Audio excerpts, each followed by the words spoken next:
this is a great take for Mike Winger, and he said it before. I didn't want to highlight it the first time he said it, but I do now because this is now I've heard him say it the second time.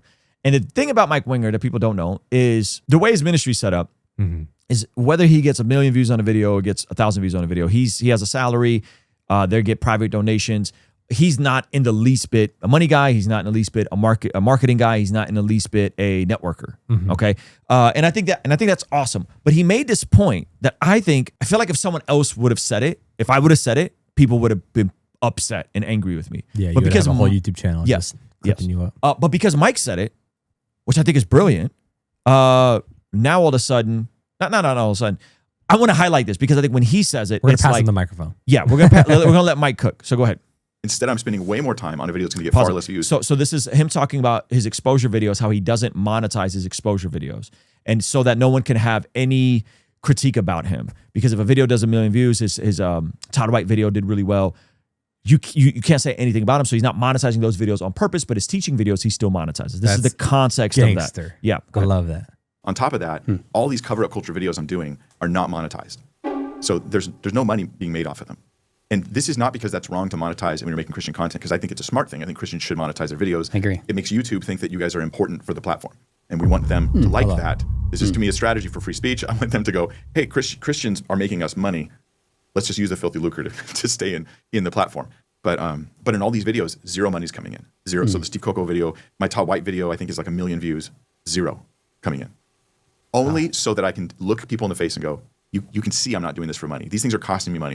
My ministry is paying for attorneys so that all the people who are coming forward can consult with an attorney to find out what they might get in trouble for. Can they navigate their NDA properly? So we're paying for counseling for people who need counseling, who've just been through the ringer and they need to recover from basically cult-like experiences they've had. We're taking care of it. We just sent pepper spray to a couple victims who are potentially in danger of someone I've exposed. Let's head over to Mike Winger's channel and figure out who would pepper spray somebody. Play a little more of this. So, for those who say that, I just want to say you're just getting caught up in like reactionary culture, where you don't really know what's going on. So it's fine for you to go, I don't really know what's going on there. That's fine. You don't have to be picking a side on issues you don't understand.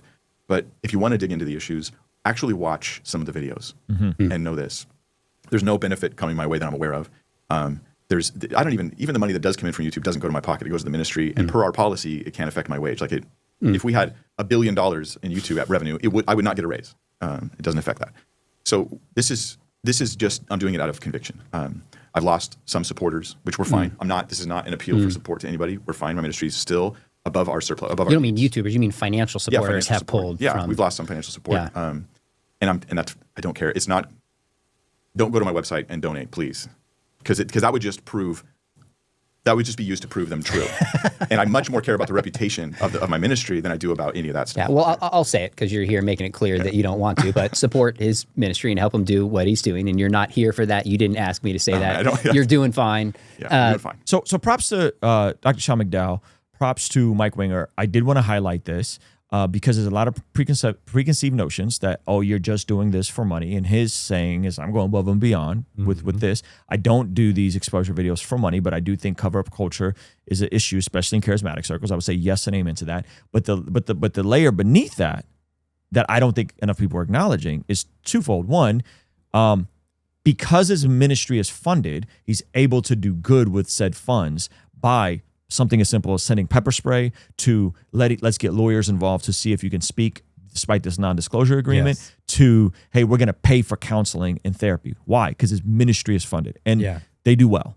3, the point that Christians should be monetizing, I think is, to me, the most interesting point, especially coming from Mike Winger.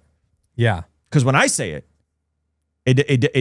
oh, you're just in it for the money. And it's like, bro, I live in a 1960 house, 1960s built house that's 1,400 square feet. Yeah. You know what I mean? Like you can watch the vlog. I'm not rolling in the dough like that. You know, there's no Israeli handlers that are giving me money to make videos of how ridiculous Candace Owens and Nick Fuentes is. They said I could buy whatever house I wanted as long as they built a synagogue in the backyard. Yeah, none of that is happening. So I think this appeal to motive fallacy is so interesting, but I do want more conversations to say, hey, Christians do need to monetize. Yeah. He also brought up an interesting point that, especially with YouTube, if you monetize, it tells YouTube that this is something that's profitable. Yes. And then from a free speech perspective, it brings attention to the marketplace, from the marketplace to Christian niches and the faith. And so everything bubbles up.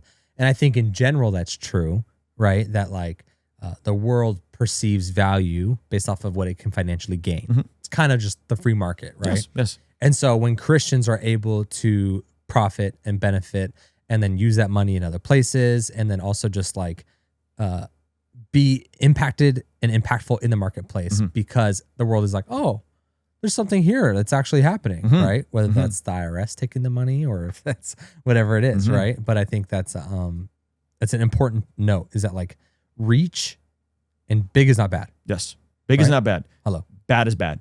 Bad is And bad can be small, bad can be big. But let me give you a very real example of how God is using this in the broader market space. Okay. So we've been doing well on YouTube, praise God, but there's a lot of people that are doing way better than me on YouTube that don't have the same doors opening. So like, I do a book. Not everybody gets an opportunity to do a book. The book does well. Okay. What happens? Well, I find out that there's some brothers who've been watching my channel for a while. One of them is named Jim. Jim goes to a church, been on fire for the Lord, been watching for a while. He goes to a church. Jim works in the live event space with booking. Okay. Jim starts working at an agency, 22 and West. His boss, JJ, who built this agency, he's worked for the biggest agency, also starts going to church, either the same church. I don't know if Jim got him going to church. Gets saved. He's one of the owners of 22 and West. What do? They go, hey man, we love Jesus and we love live events. We want to take more Jesus people and go into the live events world and do more tours in theaters and in venues. Come on. So now Jim and JJ are leveraging their ability to book shows for Christians. So they bring on Bryce Crawford. They bring on our amazing Christian comedian friend, Shane Smith. Oh. Right? So they're killing it for Shane Smith. Bryce Crawford is selling out every show.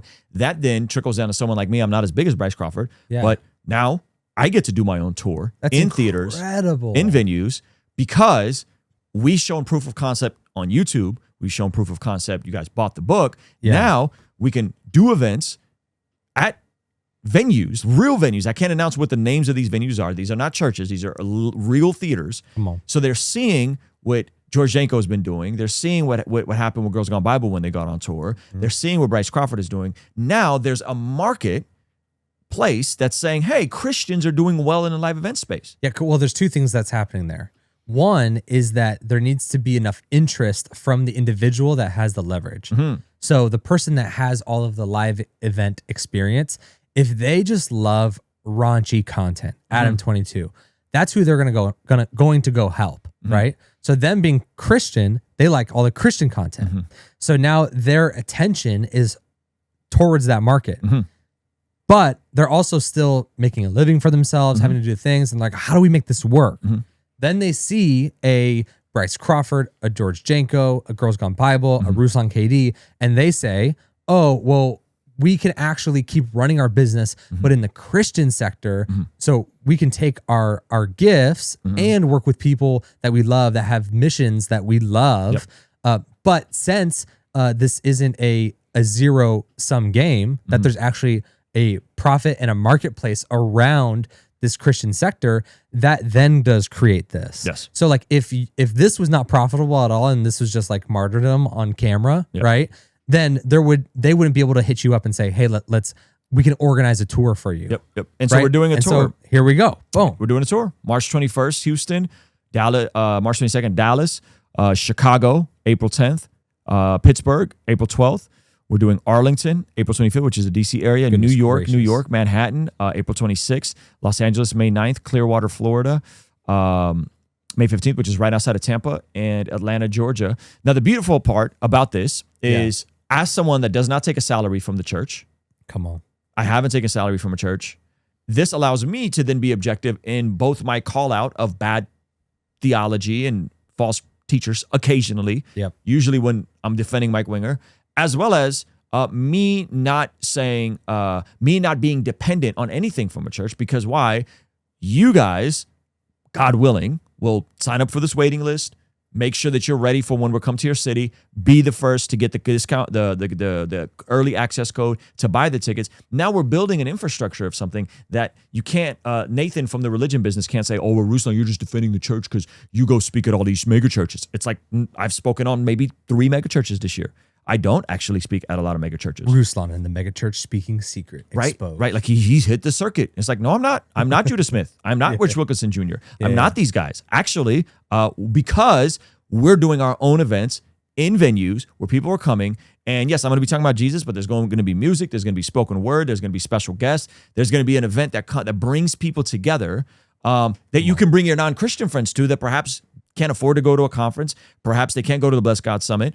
Perhaps they're not ready to go into a church. So it becomes this mutually beneficial, because punchline, when you are actually doing awesome stuff for God, it's not a zero-sum game. Hello. There's not somebody winning and somebody losing. Yeah. It's actually a blessing to everybody involved. It's these aren't going to be crazy money makers for us, because I got to bring in people to help me with this. We got to bring in videographers and staff and all this sort of stuff. Yep. But getting people out of the comments and into a venue, getting people off the internet and together in person to then network and connect and build relationships and be inspired. I think live events is probably, in my opinion, the best way to transform lives. Come on. We could scale information, but there's nothing like being in the room. So anyway, we're doing this.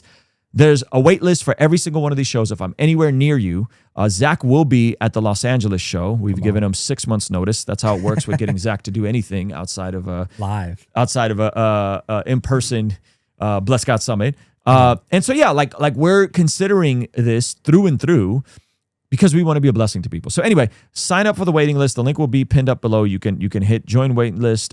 Houston, Dallas, Chicago, Pittsburgh, Arlington, New York, Los Angeles, Clearwater, Florida, Atlanta. That is what is confirmed. We're going to announce the venues. And when the tickets go on sale, you guys will be the very first to get tickets to this. And again, if you can't afford to go to the Blessed God Summit, which I think you guys should all go to the Blessed God Summit, but if you can't afford to go to it, I understand because it's $300. It's expensive. These are going to be like $25, $30 tickets. Come on, somebody. So everybody can go to this, and it's going to be myself. We're going to have someone do worship. We'll try to have special guests. I'll be speaking, doing a live podcast, Q&A, as well as some music and some spoken word. I'm sprinkling new music, spoken word, all that good stuff. So it'll be, I think, a pretty dope experience. Come on, somebody. Hey, thank you so much for watching this video all the way to the end. If you liked it, then hit the like button. If you liked it a lot and have a thought to share, leave a comment. If you are listening to this on the podcast app, make sure to leave a review, and you could even leave a comment over there.